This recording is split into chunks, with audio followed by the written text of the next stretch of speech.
Ikasyam na kabanata. Pinagaling ni Jesus ang isang paralitiko. Sumakay sina Jesus sa bangka at tumawid sa kabila ng lawa. Pagdating nila roon, umuwi si Jesus sa sarili niyang bayan.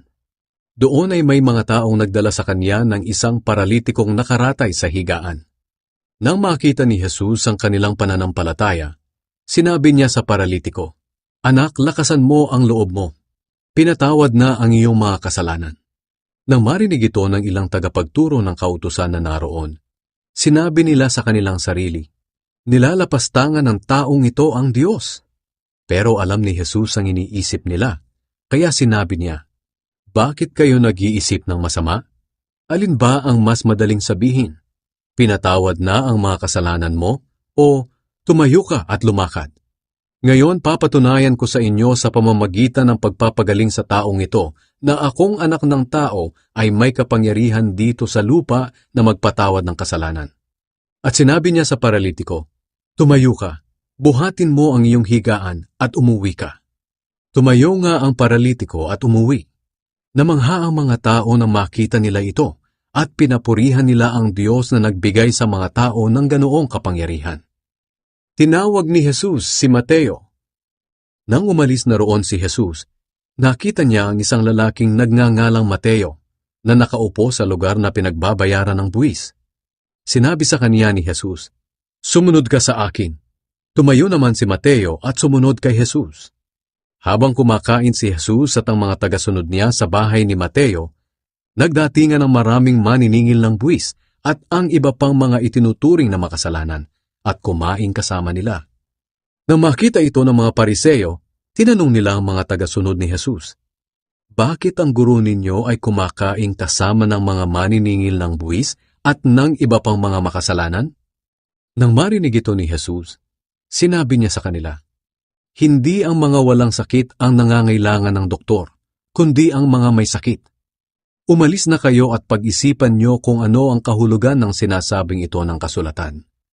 Hindi ang handog ninyo ang hinahangad ko, kundi ang maging maawain kayo. Sapagkat naparito ako hindi upang tawagin ang mga taong matuwid sa kanilang sariling paningin, kundi ang mga makasalanan." Ang tanong tungkol sa pag-aayuno. May ilang mga tagasunod si Juan na tagapagbautismo ang pumunta kay Jesus at nagtanong, "Kami at ang mga Pariseo ay madalas mag-ayuno. Bakit hindi nag-aayuno ang mga tagasunod ninyo?" Sumagot si Jesus, "Maaari bang magdalamhati ang mga panauhin sa kasalan habang kasama pa nila ang lalaking ikakasal? Siyempre hindi. Ngunit darating ang araw na kukunin sa kanila ang lalaking ikakasal at saka sila mag-aayuno." Sinabi pa ni Jesus, "Walang nagtatagpi ng bagong tela sa lumang damit. Dahil kapag nilabhan, uurong ang bagong tela at lalo pang lalaki ang punit. Wala ring naglalagay ng bagong alak sa lumang sisidlang balat, dahil puputok ang sisidlan at matatapon ang alak, at ang sisidlan ay hindi na mapapakinabangan pa. Sa halip, inilalagay ang bagong alak sa bagong sisidlang balat, at pareho silang magtatagal." Ang anak ng pinuno at ang babaeng dinudugo. Habang sinasabi niya ang mga ito, dumating ang isang namumuno ng sambahan ng mga Hudyo. Lumuhod ito sa kanyang harapan at sinabi, "Kamamatay lang po ng anak kong babae. Pero kung pupuntahan niyo siya at ipapatong ang inyong kamay sa kanya, mabubuhay siyang muli." Kaya tumayo si Jesus at sumama sa kanya, pati na rin ang mga tagasunod niya. Habang naglalakad sila, lumapit sa likuran ni Jesus ang isang babae na 12 taon nang dinudugo at hinipon niya ang laylayan ng damit ni Jesus. Sapagkat sinabi ng babae sa kanyang sarili, "Mahipo ko lang ang damit niya ay gagaling na ako." Lumingon si Jesus at pagkakita sa babae ay sinabi, "Anak, lakasan mo ang loob mo. Pinagaling ka ng iyong pananampalataya." At gumaling nga ang babae ng sandaling iyon. Nang dumating na si Jesus sa bahay ng pinuno, nakita niya ang mga manunugtog ng plauta sa libing at ang maraming taong nagkakaingay. Sinabi niya, "Magsilabas kayo. Hindi patay ang bata. Natutulog lang siya." Pinagtawanan nila si Jesus. Nang mapalabas na ang mga tao, pumasok si Jesus at hinawakan sa kamay ang bata at bumangon ito. Kumalat ang balitang ito sa buong lugar na iyon. Pinagaling ni Jesus ang 2 bulag. Pagkaalis ni Jesus sa lugar na iyon, sumunod sa kanya ang 2 bulag na sumisigaw, "Anak ni David, maawa po kayo sa amin." Pagdating ni Jesus sa bahay na kanyang tutuluyan, lumapit sa kanya ang mga bulag na lalaki. Tinanong sila ni Jesus, "Naniniwala ba kayo na kaya ko kayong pagalingin?"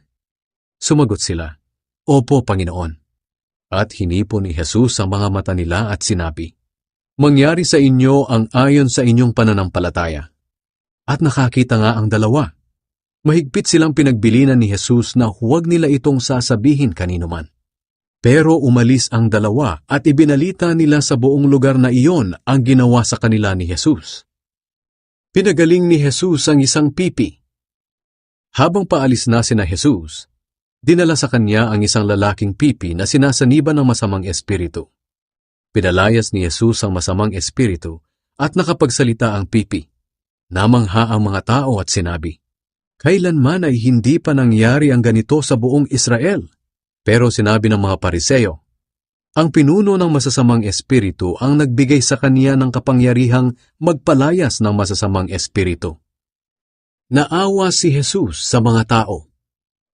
Nilibot ni Jesus ang mga bayan at nayon at nangaral siya sa mga sambahan ng mga Hudyo.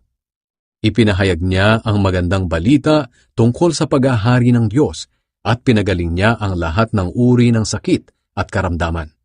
Nang makita ni Jesus ang napakaraming tao, naawa siya sa kanila dahil napakarami ng kanilang mga problema pero wala man lang tumutulong sa kanila. Para silang mga tupang walang pastol. Kaya sinabi niya sa mga tagasunod niya, "Marami ang aanihin, pero kakaunti ang tagapag-ani. Kaya idalangin ninyo sa Panginoon na siyang may-ari ng anihin, na magpadala siya ng mga tagapag-ani."